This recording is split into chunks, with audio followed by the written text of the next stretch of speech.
gitu. Nah, gimana kalau nggak ideal ya tadi, ini agamanya. Kalau misalkan agamanya sudah dapat nih, saya mau ada poin lain, silahkan di antara 4 poin ini, pokoknya nomor 1 agamanya dulu.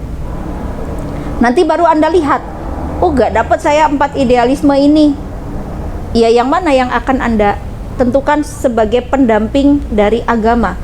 Karena kalau misalkan agama saja, dia tuh memang bagus ya agamanya, kok saya nggak klik ya sama dia gitu. Karena ternyata dalam ayat Al-Quran, di dalam ayat lain Allah katakan fankihu ma tobalakum minan nisa, nikahilah oleh kalian ma tobalakum, apa yang membuat kalian cenderung kepadanya, minan nisa, dari perempuan itu. Jadi apa yang membuat Anda merasa klik sama perempuan itu. Ada yang klik ke wajahnya, ada yang klik ke personalitinya, ada klik ke gaya komunikasinya, ada klik ke rajinnya, ada klik kecekatannya, ada klik kepiawaian dia dalam mengasuh anak-anak. Pokoknya cari kliknya. Cari tombolnya ya. Nanti perempuan itu cari tombolnya. Dia di mana ya tombolnya ya? Klik gitu. Karena matobalakum itu adalah kecenderungan. Sepenting apa sih kecenderungan kita terhadap jodoh kita? Sepenting apa? Sangat penting. Untuk apa fungsinya? Satu di antaranya, kecenderungan itu berfungsi saat Anda mengalami hambatan dalam pernikahan. Maka kecenderungan itulah yang akan mempertahankan Anda.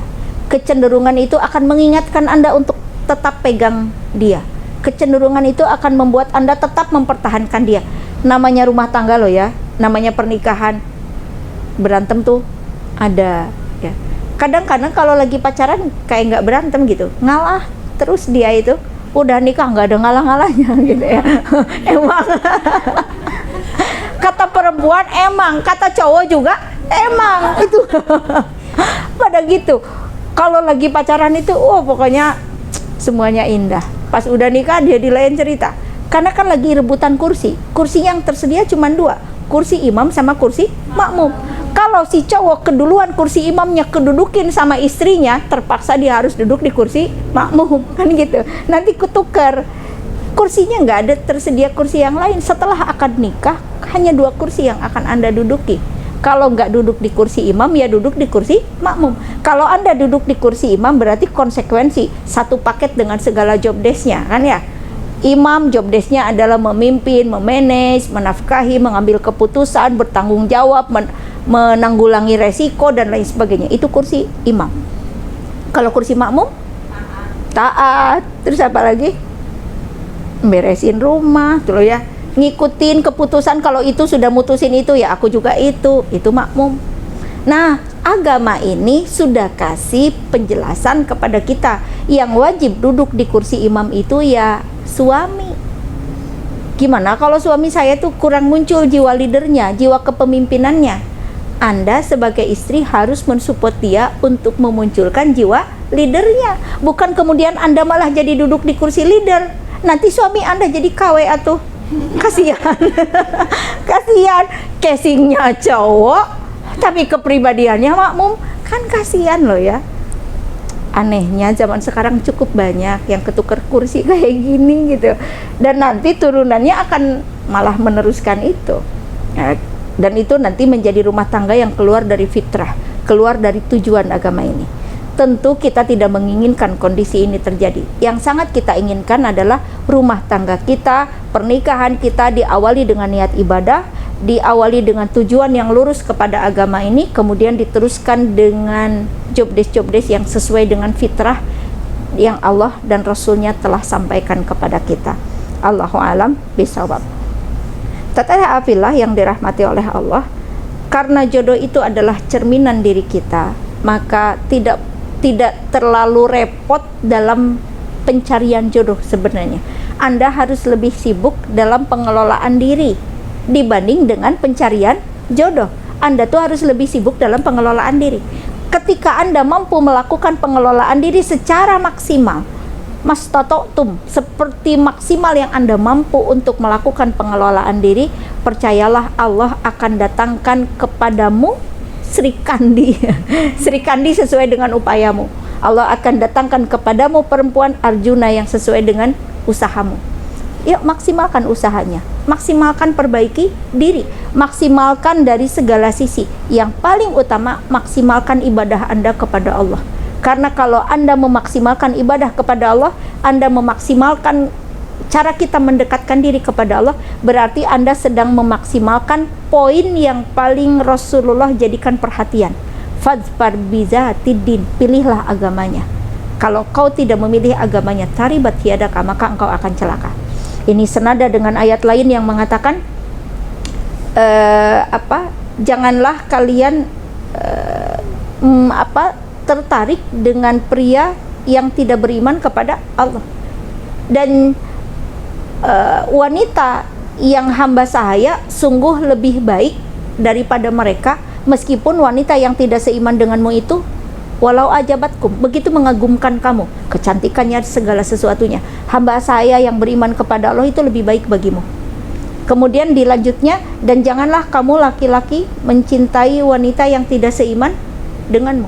Janganlah kamu wanita mencintai pria yang tidak satu iman denganmu. Hamba sahaya yang pria yang beriman sungguh lebih baik bagimu dibanding dengan mereka, walau ajabakum, meskipun mereka itu mengagumkan kamu. Nah, ini artinya senada dengan sabda Rasulullah yang fadfar bidzatidin, pilih agamanya. Bahkan hamba sahaya itu lebih baik asal beriman kepada Allah. Lebih baiknya dalam hal apa sih? Dalam hal menentukan masa depan. Karena masa depan terjauh, masa depan terjauh itu adalah masa depan menentukan kehidupan di akhirat. Itu kan masa depan terjauhnya itu. Kalau kita harus visioner kan ya, visioner itu berpikir ke depan. Orang Sunda bilang tong mikir saayenaeun, ulah mikir saisukeun gitu ya. Harus mikir teh tepikeun ka engke gitu. Kalau mikir saisukeun, ya Anda nggak punya tabungan juga. Kalau mikir saisukeun, Anda juga nggak menentukan masa depan keturunan Anda seperti apa. Dalam satu item aja sekarang, contoh ibadah haji, daftar tunggunya berapa? Masya Allah, 20 tahun kan ya. Masya Allah. Kalau kita menginginkan keturunan kita berangkat hajinya lebih awal, kalau kitanya visioner, daripada kita gonta-ganti HP, gonta-ganti motor, gonta-ganti mobil, mending menentukan tabungan haji buat keturunan kita. Itu namanya visioner. Nah, masa depan dalam agama Islam ini adalah jauh. Allah ngajak mikir kita jauh, bukan sampai ke tungtung dunia, sampai ke akhirat.